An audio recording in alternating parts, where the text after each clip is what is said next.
I welcome all the panelists and the attendees. It's 6 o'clock sharp, so we're starting our session.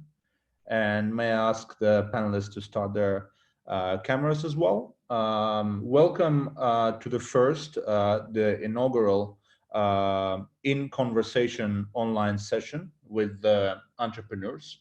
So the idea of this is to get the students from our Creative Spark program and any other guests to get acquainted to some of the successful entrepreneurs in Azerbaijan who can share their stories and also offer tips and advice to everyone who wants to open and operate a successful online business in Azerbaijan. And I will be your moderator tonight, and I would just like to let all the attendees know that the session will be recorded and shared afterwards with you.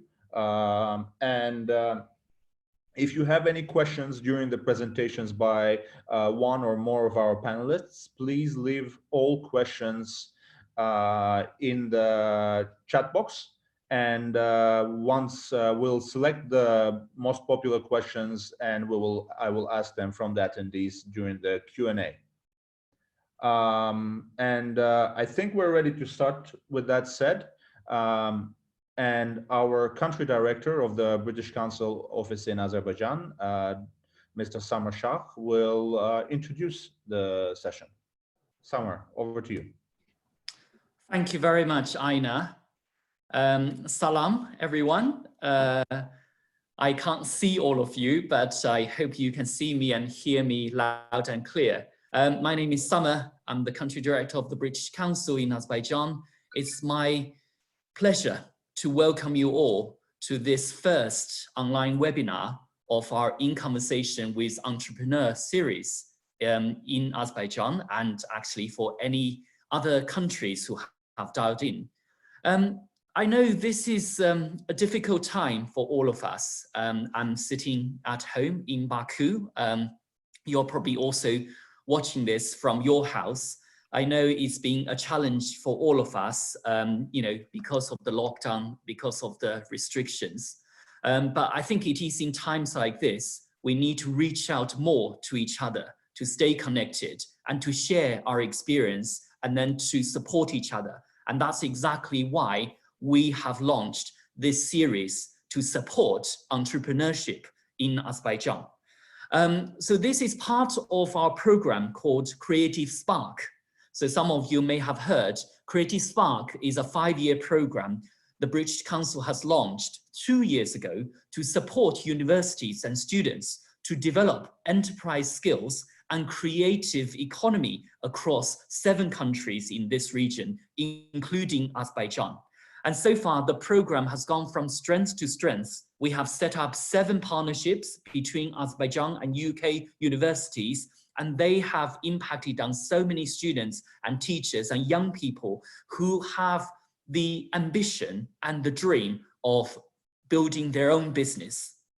We all know that innovation flourishes when diverse perspectives, disciplines, and skills meet.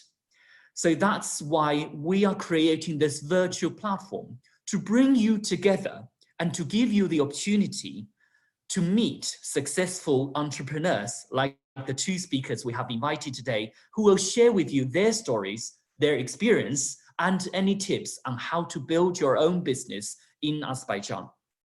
Speaking of our speakers, it's my absolute pleasure to introduce both of them, Fuad and Jafar, who are both successful entrepreneurs in their own areas, online and e-commerce. And the other thing they share in common is that they both have completed their studies in the UK at LSE and Coventry University, respectively. And in particular, for those of you who have joined our Study UK Alumni Awards this year, you will know that Jafar is the country winner from Azerbaijan in the category of entrepreneurship. So I'm sure that you will find their experience really valuable in helping you to pursue your dream and build your own business. We really hope from the British Council that these live sessions will inspire many of you across the country, across the world, to build sustainable businesses in the creative and culture industry and supporting the diversification of the Azerbaijan economy. And finally, I just want to say that this is one of the first of the many webinars and online series we intend to launch in Azerbaijan to support one another in this situation. So do let us know what more you'd like to hear from us, you'd like us to do. Like this, share this, and leave us a comment, and we will try our best from the British Council to stay connected and to support you in every way we can. Thank you very much. Enjoy the session. Back to you, Aina. Thank you, Summer. Wonderful. Okay, without further ado, we will proceed with the sessions, and we will start with Fuad in alphabetical order. So Fuad, over to you. Thank you very much, Aina, and thank you very much, everyone. Hello. I have to welcome you from my bedroom this time. And I'm gonna proceed with a brief presentation on Wolt, and then go about the story of Wolt in Azerbaijan. Right.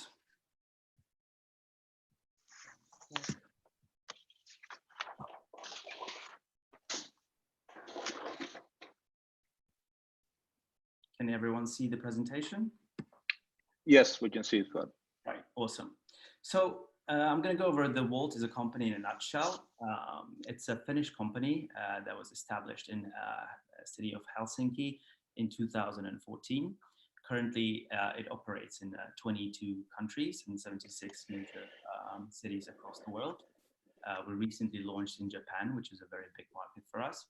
So far, a company in numbers, we have more than 10,000 restaurant partners that cooperate with Wolt globally, 3.5 million registered users, and more than 15,000 courier partners that operate with us.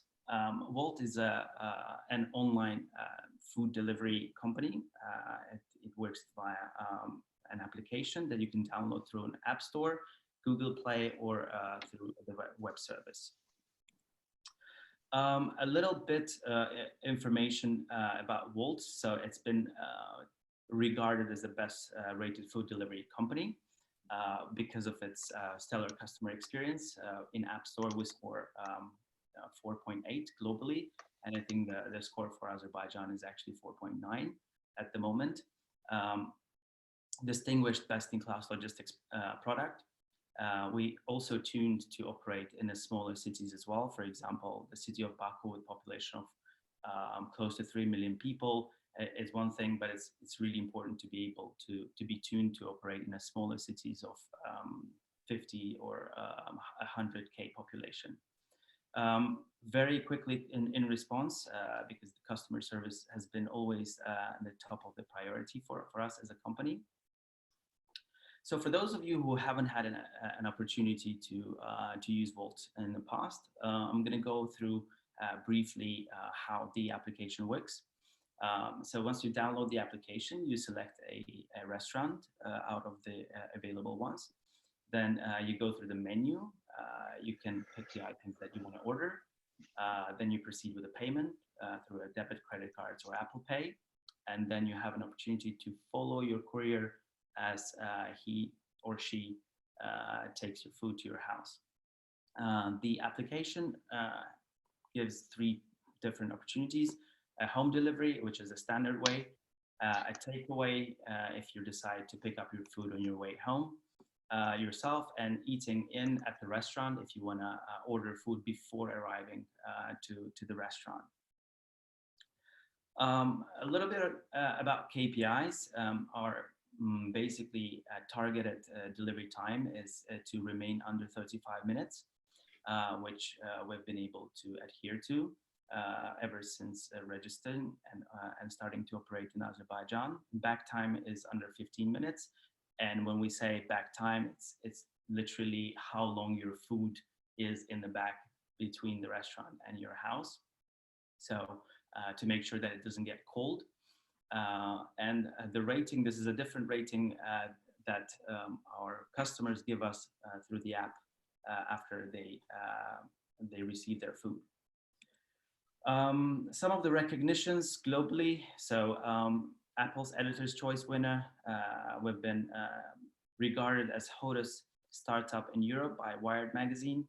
And lately in 2020, we've been nominated ranked number 2 as Europe's fastest growing company. So this is basically our Wolt in a nutshell. And but I would like to talk a little bit more about Wolt in Azerbaijan. We are the digital platform, and as any digital platform, we have several sides to it. For example, taxi companies are two-sided platforms because they unite the drivers and the customers. Wolt is a three-sided platform, so we unite courier partners, restaurants, and the customers. And I'm going to go through each one of those sides of the platform one by one a little bit. So we've launched in Azerbaijan, the capital, in Baku in July 15th, 2009. So it's been almost 9 months that we operate here. We launched with 28 restaurants on the platform. Very carefully selected 28 restaurants. I've been asked what's the criteria for selecting those restaurants. Of course, for us, it's important that the restaurants we're choosing are popular, they're demanded, they follow the right hygiene standards, the timing is accurate, and we can offer a diversity of cuisines on our platform. At the moment, 9 months later, so far we've added close to 300 venues on our platform, although some of them have been churned and closed down temporarily due to the quarantine regime that we're all observing in Baku. But nowadays we're working with practically all of the major international brands, such as McDonald's, Papa John's, Burger King, KFC, you name it, and the local big players as well, such as Saffron Group, Friday, Shawarma Number One, etc. So this is when it comes to the restaurant. With courier partners, we also very selective and picky when it comes to selecting people to work as a courier partners. The reason why I'm stressing the word partners is because those guys are not our employees. They're not part of the staff. They're independent entrepreneurs who work according to their schedule. And the criteria for their selection is strict but pretty simple. It's important for us that our couriers know the city well, so that they know how to and where to deliver the food. They're diligent, they follow the hygiene rules, and they are registered with the tax authorities. Number of couriers from day one that we've started to operate has been increasing day by day, but we're very careful not to oversupply couriers on the platforms because their earning is very dependent on the number of deliveries that they perform on a daily basis. So we want to make sure that all of the couriers have sufficient orders that they can deliver to ensure their standard earnings. And last but not least, and actually it stands at the pinnacle of our triangle restaurant, courier partners, and customers. The third side is the customers. And when we talk about customers, a happy customer is a priority for us.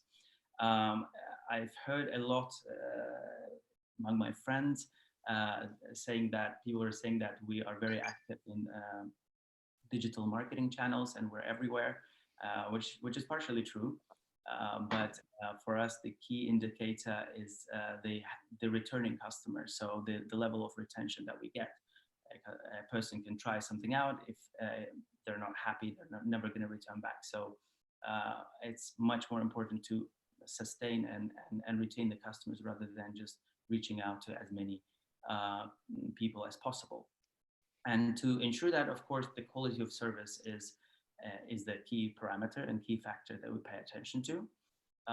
And when we say quality of service, it is factors like support time. So in the previous slides, you had a chance to see that our support team responds on average under 1 minute. In Azerbaijan, that time is, average response time is around 50 seconds. So we fight for every second that we can go around. Restaurant selections. So we make sure that we're responsive and we keeping our finger on a pulse of what restaurants are popular and our customers, what kind of restaurants and cuisines they want to see on the platform. Food quality, timing of delivery, user experience of the app. It's important so that the app is intuitive, it's easy, and people want to come back to use it. These are basically the three sides of the platform and how we go about in Azerbaijan. Of course, things have changed substantially since the start of the quarantine that I guess all of you had a chance to observe. Since the beginning of the quarantine, we put our main target and goal to make sure that all of the key stakeholders are safe and sound. And to do that, we've taken several measures as a company, not only in Azerbaijan, but also globally. So one of them was introduction of a contactless delivery. Contactless delivery is basically you swipe the contactless delivery option, and then a courier partner leaves your bag at the door, knocks on the door and leaves, so there's no physical interaction. Furthermore, a lot of regulations and rules that were passed on to our restaurant partners, because a lot of popular restaurants, when there's high volume of orders, it can lead to packing of couriers at the doorsteps of the restaurants, and we had to make sure that we work through all of the processes to make sure there's no overcrowding and the couriers are standing within the safe distance between each other. Also, we've instructed all of our couriers on the safety and hygienic rules that they had to adhere to, be it hand sanitizers, face masks, cleaning the bags on a daily basis. So we had to make sure that we're doing maximum to prevent the disease from spreading. We actually took it a bit further. We probably even overreacted and underreacted probably in this situation. And we didn't know if at some point we're going to be in a complete lockdown and won't be able to go out from the house and hand out the courier gears to our couriers. So some of our staff voluntarily agreed to host some of the courier bags, and in our houses, I, for instance, have 10 to 15 in my balcony waiting there just in case if everything closes down, and that's the only way how we can onboard new couriers. So we moved the entire staff within 24 hours from offices to working from home, and that meant a lot of work and preparation, such as purchase of the additional equipment, PCs, workstations.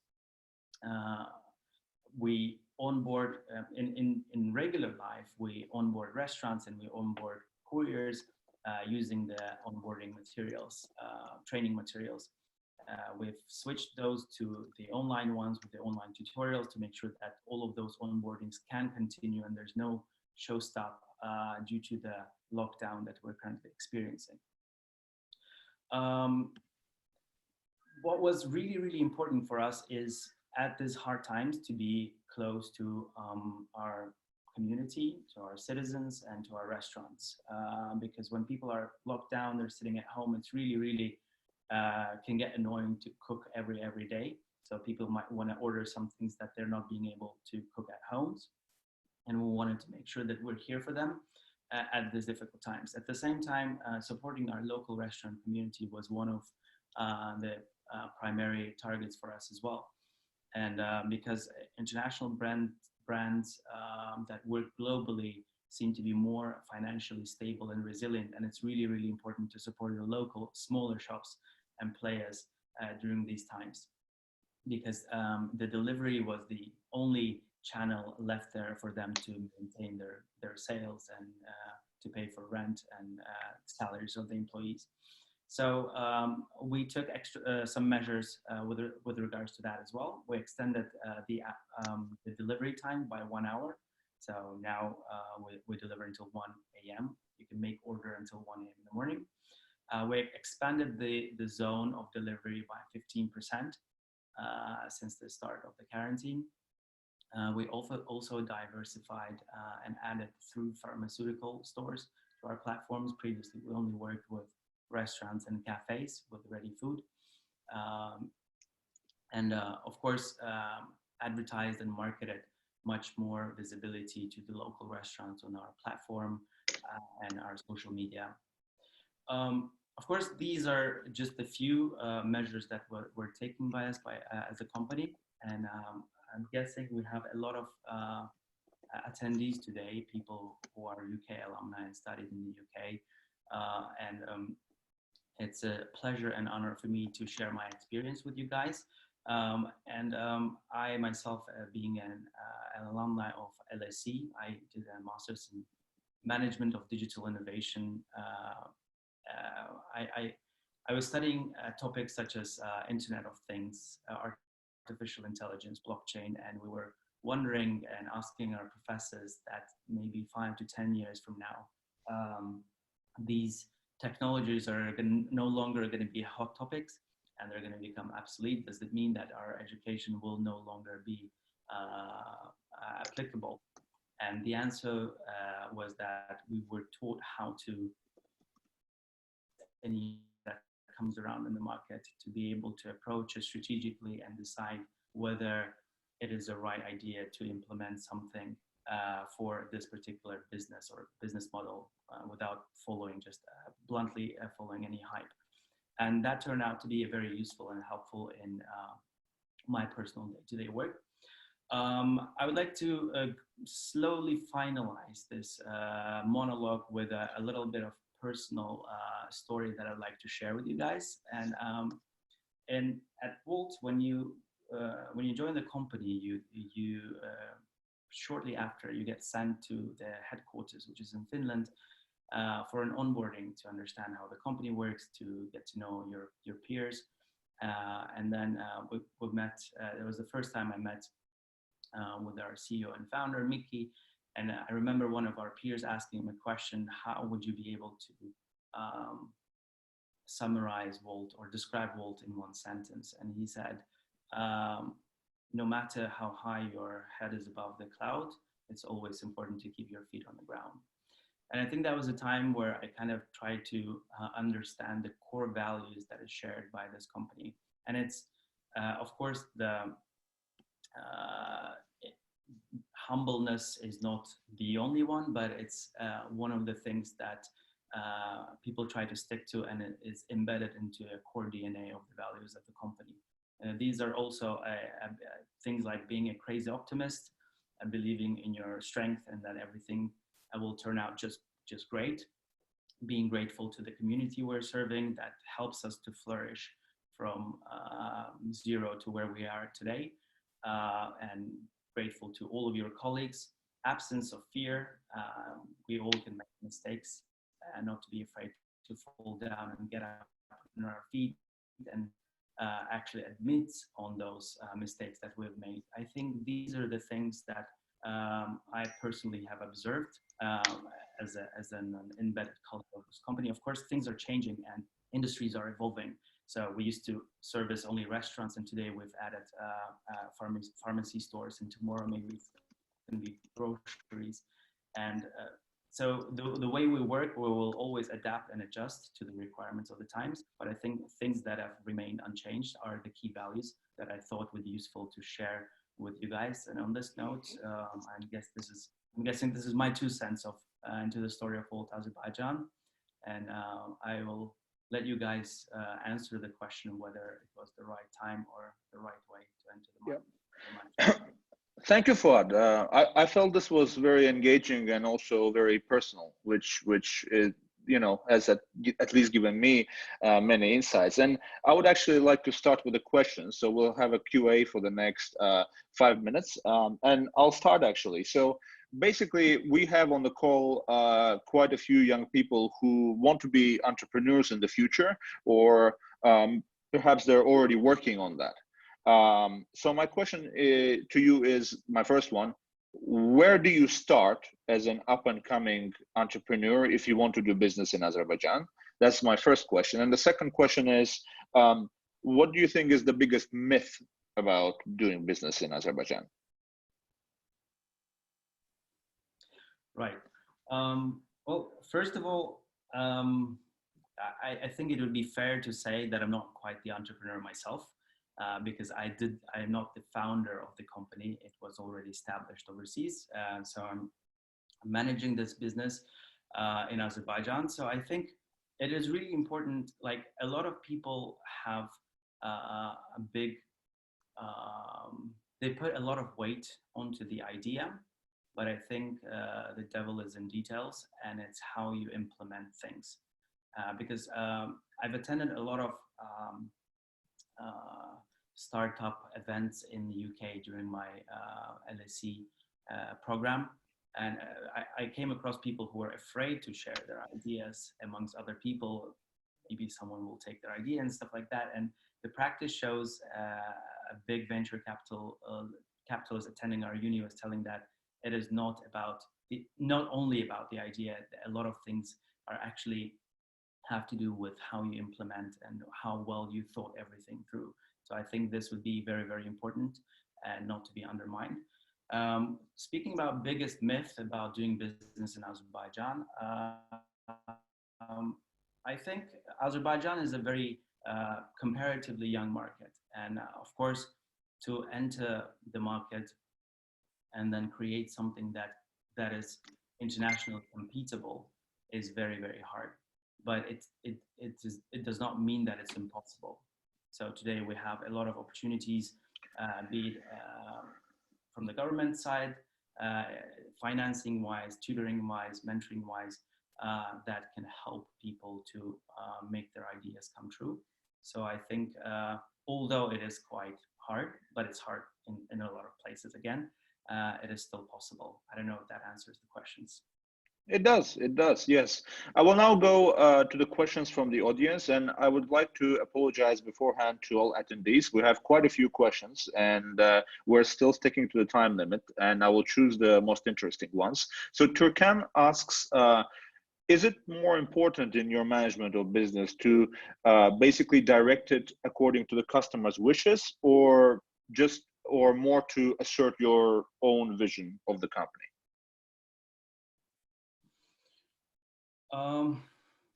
Of course, customers' wishes are really, really important, because if customers are unhappy, we're out of business. So let me put it that way. We're trying to make sure that we can satisfy as many customer wishes as we can without disrupting the business, basically. Nadia asks, well, she says, thank you for your presentation, first of all. And then she asks, how do you manage your business during the pandemic? And, how are you able to sustain the business using any business approaches? Thank you for the question.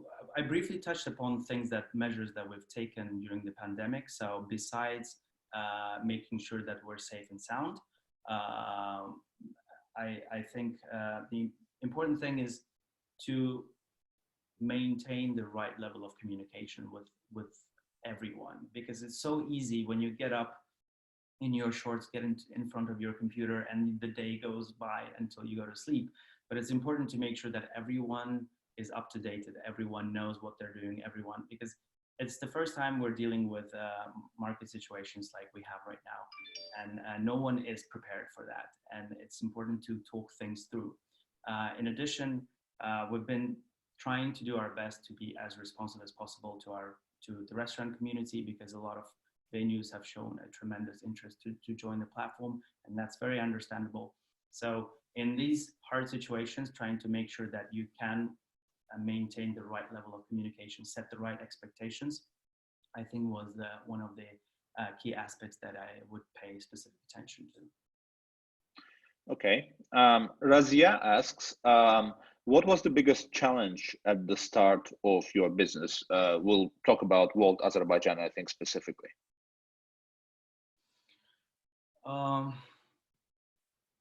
Biggest challenge, I think The biggest challenge was the perception on food delivery on the market, because it wasn't that popular on the local market. And I think it took some time to convince and to make the mind shift in the heads of some of the entrepreneurs and partners to make sure that food delivery industry and business in Azerbaijan is at least as possible as it is overseas. That to unravel the full potential of that channel for the businesses.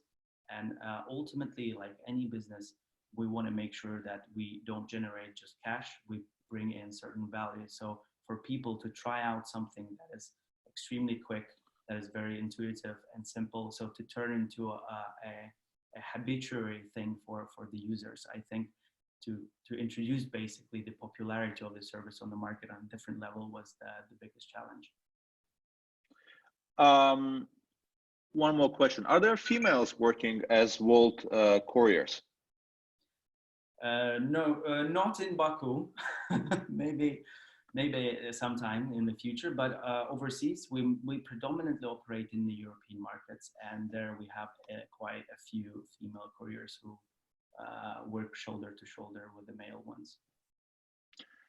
Okay, I'll ask one more question, and then if I didn't get to your question, feel free to write them to our Facebook channel, and I'm sure that we will get together with Fuad and we will be able to get you his responses to you after the call.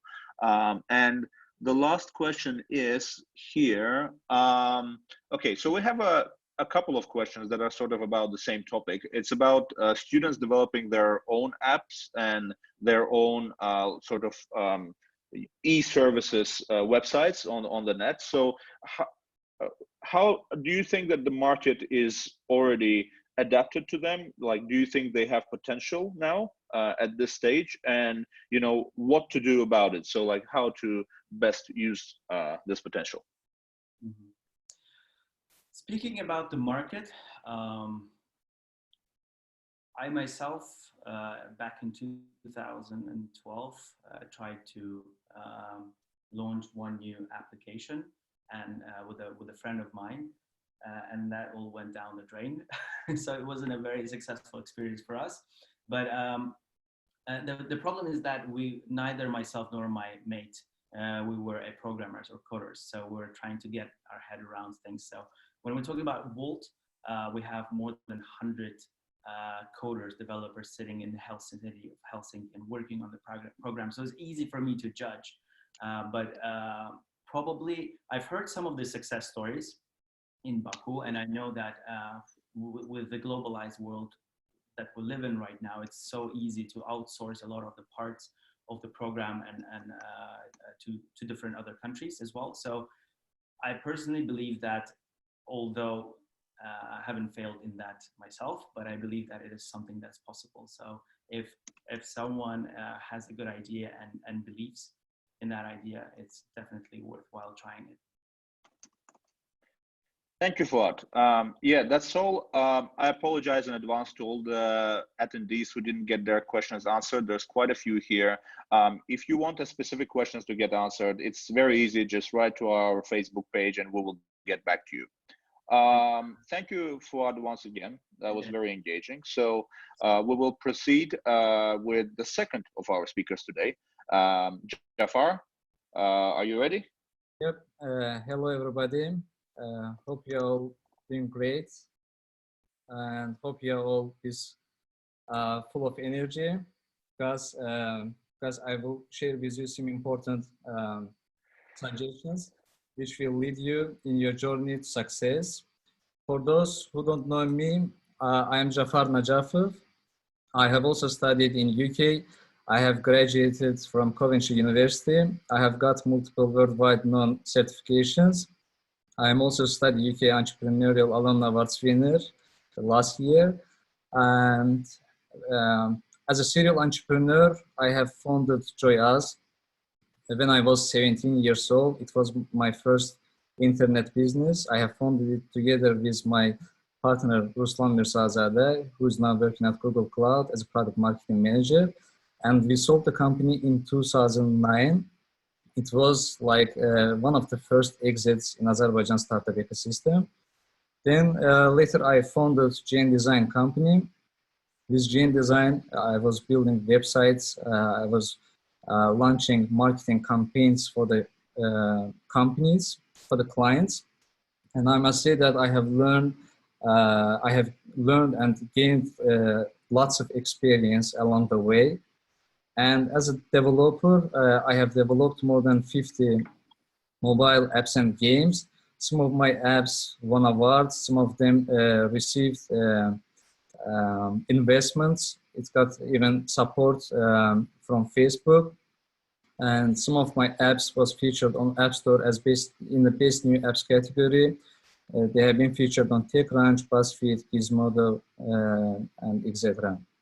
As a growth hacker, I was able to grow Joyas from zero to most visited website in Azerbaijan within 1 year. I launched and grew Haragide to number one mobile app in Azerbaijan. And within just 3 months, Haragide reached 500,000 iOS app downloads in Azerbaijan. And just a small market in Azerbaijan, it was a big numbers. And I didn't have any marketing budget for that.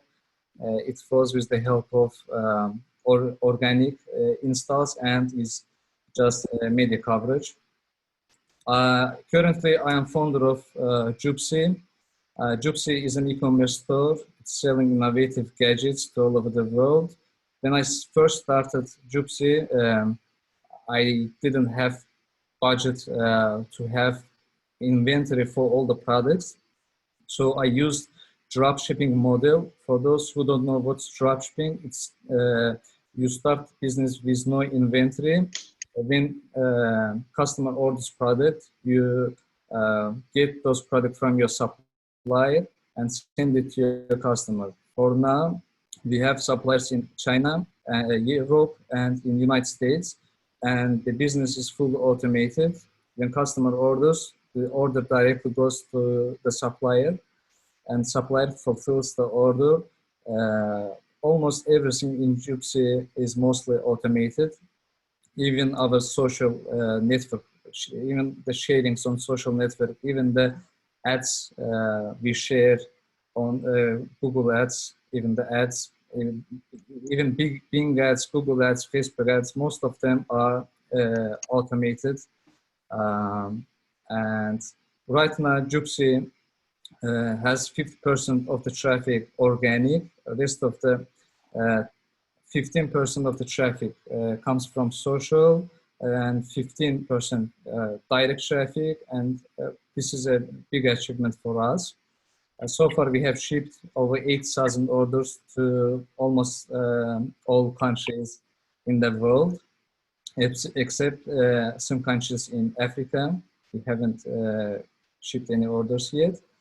And it's the first time I am sharing the results of JOOPZY in the public. It's confidential information, so I'm just sharing last year's result. As you can see, the business is growing month by month, and in July 2009, last year, we have got $145,000 in revenue, and the business is doing well even in this pandemic. I know I am short in time, so I want to start talking about the 5 advices on how anyone can become successful. I start with morning routine, and I believe that how you start your morning determines the tone for the rest of the day. And have you ever noticed that when your morning starts in frenzy, snoozing your alarm and skipping your breakfast and rushing yourself at the door, the rest of your day seems to reflect that mood of chaos as well. That's because the tone of your morning determines the tone of your day. When you form healthy habitual behaviors for the morning, you set your day for success. For example, I have morning ritual which I follow every day. I wake up at 5 a.m. I do meditation. I eat healthy breakfast. I do journaling. I spare 5 minutes for gratitude and another 5 minutes for the affirmations. In my blog, jafarnajafov.com, I have written a blog post about my morning ritual. You can read that. And that's it about my about the morning routine. And I think it's one of the most important key for the success. The next important advice is automating the tasks. It's really very important because if you value time, you have to automate tasks whenever it's possible. You have to have a kind of mindset. In every situation, you have to think that okay, this thing takes 5 minutes. How can I automate this? For example, I have over 30 apps, which are all generating passive income even when I sleep. Without automating the processes, I wouldn't be able to have even just 1-2 app generating me passive income.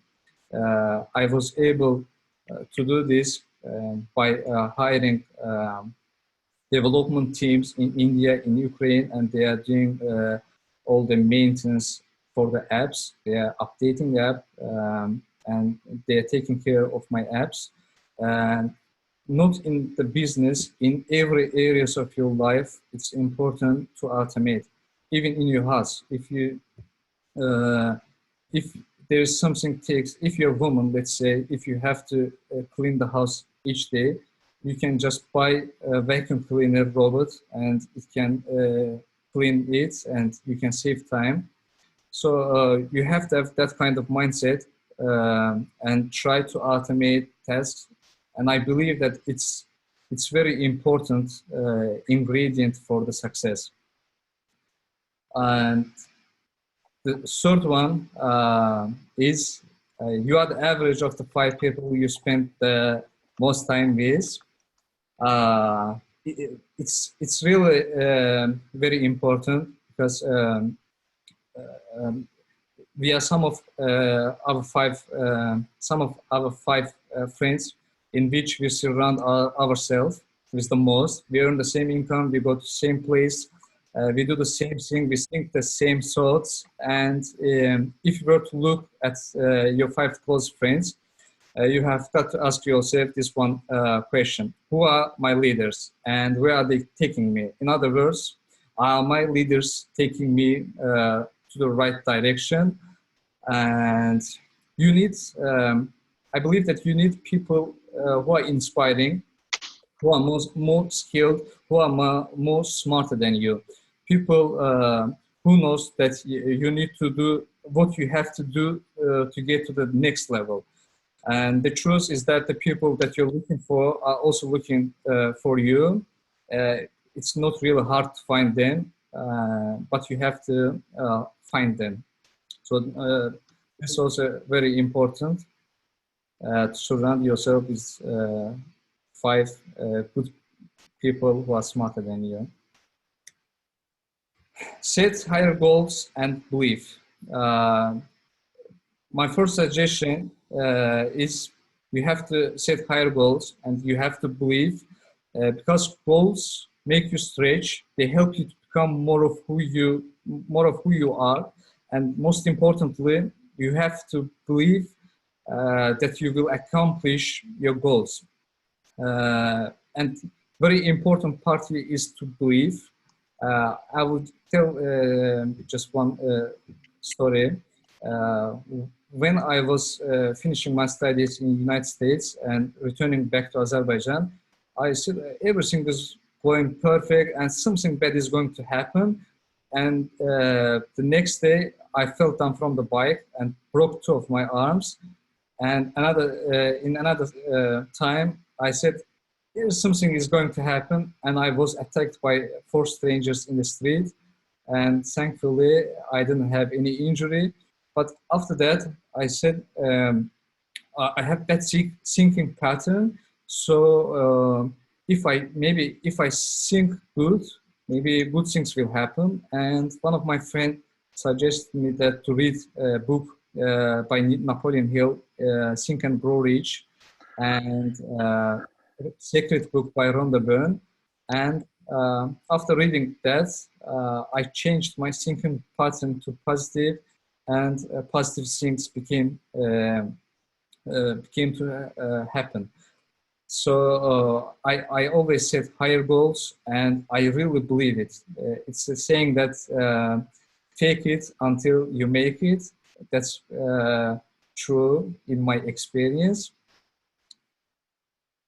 So my last suggestion, last advice is be persistent. Whatever you are trying to do, whatever business you are trying to do, just do it consistently. Most people, they don't finish what they start due to lack of persistence. Just think how many things you could have accomplished if you were persistent in what you did up to now. Often, if you were just a little bit more persistent, you would have achieved what you set out to do. It's just like in the well-known story about the person who was searching for a gold. He's digging, and after digging a certain depth and not finding the gold, he quits, just like in the picture. He quits and goes, and another person comes along and continues to dig at the same spot. And after digging just a few more centimeters, he finds the gold. It's the same in life.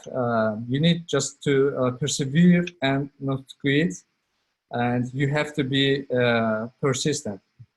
I know we are short in time, but if we have time, I want to tell just one story. There was a man who wanted to learn all the secrets, who wanted to learn the secret of success, and he, one of his friends tells him that there is a man in the top of the mountain, that guru knows all the secrets of the life. You can go there and ask him, and I am sure that he will help you. So he goes to the top of the mountain and sees that guru is in deep meditation. He says after guru gets up from the meditation, he tells them that I want to know what's the secret of success. Guru doesn't reply. He simply stands up and starts walking down the hill. The man follows him. He finds it difficult to keep pace with his guru because he's going so fast, and they are reaching to the lake. And when they reach to the lake, the guru, with a gesture, he asks the man kneel down. And unquestioningly, of course, the man does what guru orders. Suddenly, the man feels himself seized by strong hand at the back of his neck, and his head was forced down under the water and held there firmly. He thinks that this is some kind of test, and after minutes pass, the man sees that he's gonna be breathless, so he struggles to arise, and the old man's grip becomes even stronger, pushes him further down into the water, and now man becomes in panic, and he tries to get the old man's hands tighten up,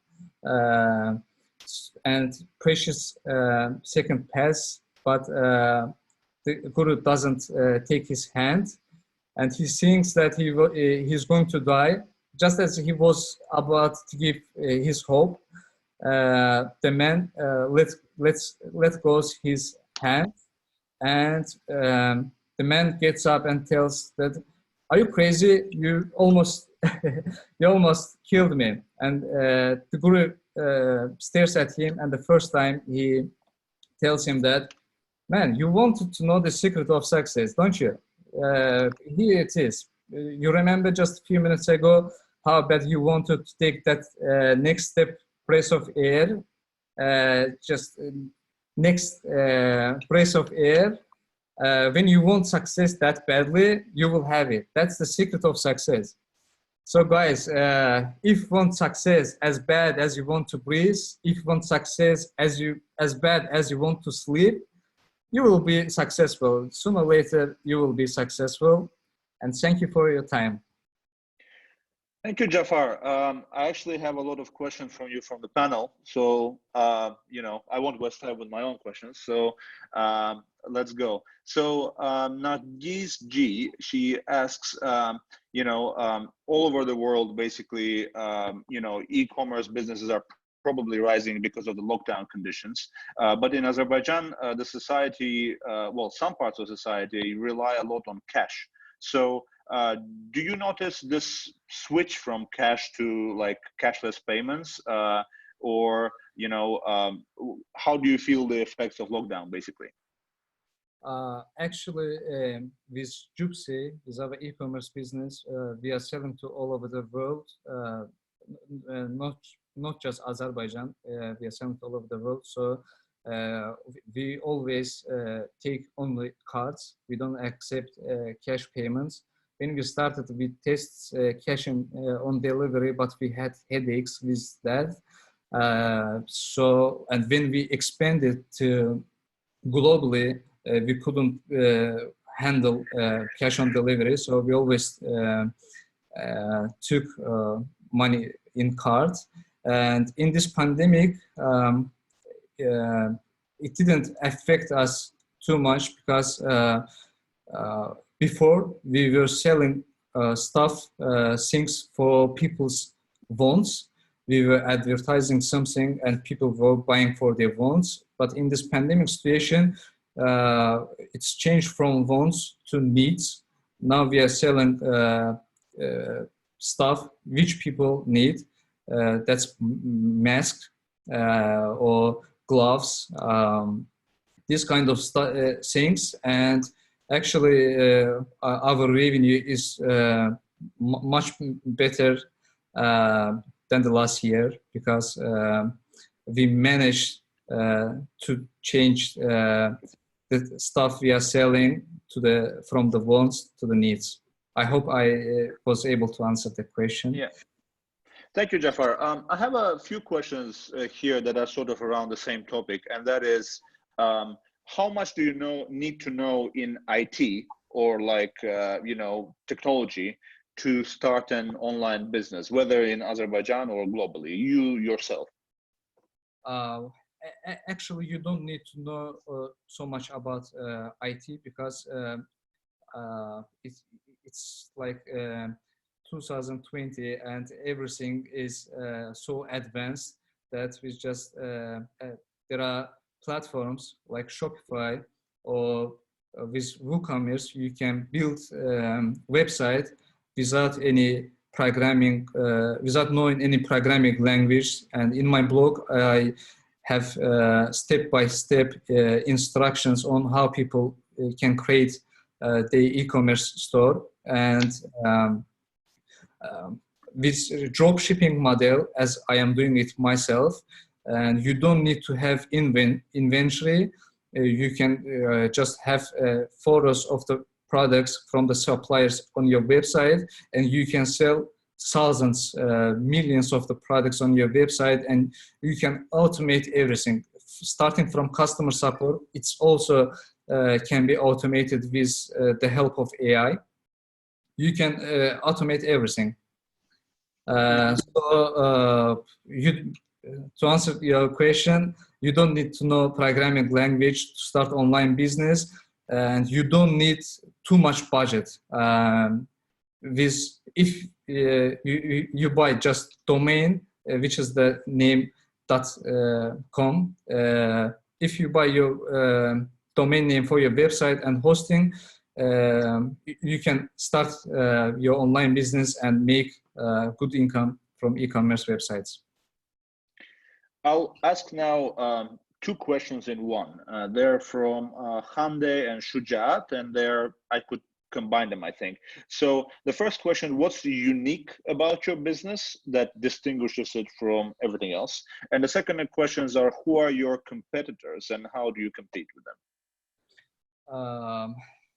Our main advantage over our competitors is they are advertising the products which they sell, but we are lucky that we were in the business before than most of them. JOOPZY started in 2012.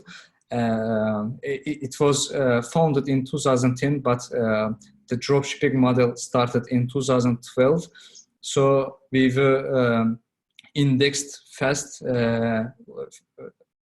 from our competitors, and we are ranking better than most of our competitors on Google. That's why we have more than 50% of our traffic organic, and that distinguishes us from our competitors. And our competitors in this dropshipping model, there are Dude Gadgets who are our competitors, and Vet9, but there are not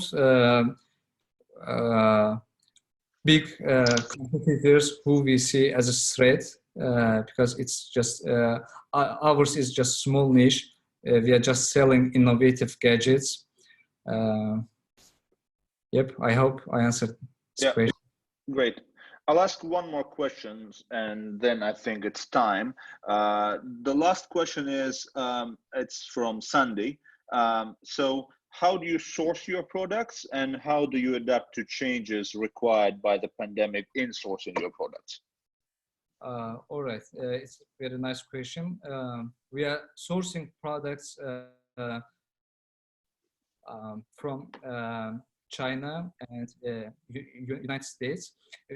We see the trends very carefully, and when there is some kind of innovative gadgets becomes popular, or our suppliers always sends us the list, and they advise us that these products are selling very good in US market, and these products are selling good in market in China, in Asia, or in Europe.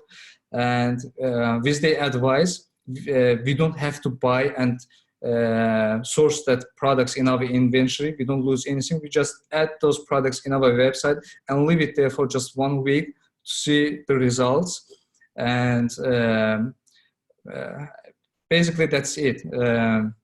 We add it to website and see if it sells good, we keep it. If not, we change it, or we give it another time, some more time, or we try to advertise it. Yep. Great. Thank you, Jafar. Jafar, can I just ask you to stop sharing your screen so I can we can see each other better? Great. Thank you for the session, Fuad, Jafar, both of you, and thank you for very engaging questions. I'm addressing the audience, of course. And if you have any questions that weren't answered, do direct them to our Facebook page and we'll get back to you when we can. Thank you again. I'm sure this is not the last of the In Conversation with Entrepreneurs session. And for the next ones, we will obviously share news when they're happening to all the participants and to the wider audience as well. And I'm sure you will see some famous names, famous brands here from Azerbaijan. And I know some of you may have already personally met one or both of our panelists today, as you told me on the chat window. So just to sum everything up, Samar, do you want to say a couple of words? Yes, thank you, Aina. And I just want to say, first of all, a huge thank you to Fuad and Jafar for this very interesting and interactive session. I mean, I've certainly learned a lot myself, and I'm sure our audience have as well. One personal note to Fuad, if you're thinking of adding services to Wolt, I use Wolt a lot. Can you add hairdressing in this pandemic, because that's something I'm really struggling with. If you can deliver hairdressing to people's houses, I think you will boost Wolt business significantly. But on a more serious note, to everyone who joined us today, thank you very much for your comments, for your participation, for your questions. Stay tuned. As Aina said, do follow us on Facebook, British Council Azerbaijan, and we will publish more of these webinars and in other subjects as well. And the other thing I want to suggest to all of you, in case you haven't seen already, is if you go to the British Council website, you will see we have a page about stay home with the British Council, because I know a lot of you are struggling finding things to do while you're staying at home. So, you know, on that page, you will find ways to have fun with your kids, improve your English, you know, for teachers to focus on your professional development, explore arts online, or even prepare for your IELTS test with some really good online resources from the British Council. So I look forward to the next session and seeing many of you and all your friends, colleagues, and families. Thank you very much. Thank you, Summer. Just one final point of note. So we will be publishing information about the next session soon. Meanwhile, we have now a webinar series called Introduction to Entrepreneurship. You can register on our website, and you can find the announcement on our Facebook and Instagram pages again. These are run every Friday. So the next one is this Friday. So please join that as well. And you can hear from entrepreneurs from the UK as well. Thank you everyone for participating. Thank you, Fuad and Jafar, for very lively presentations, and Summer for your guidance as well. And we will see you all shortly. I will be joining the session on Friday as well. So see you there.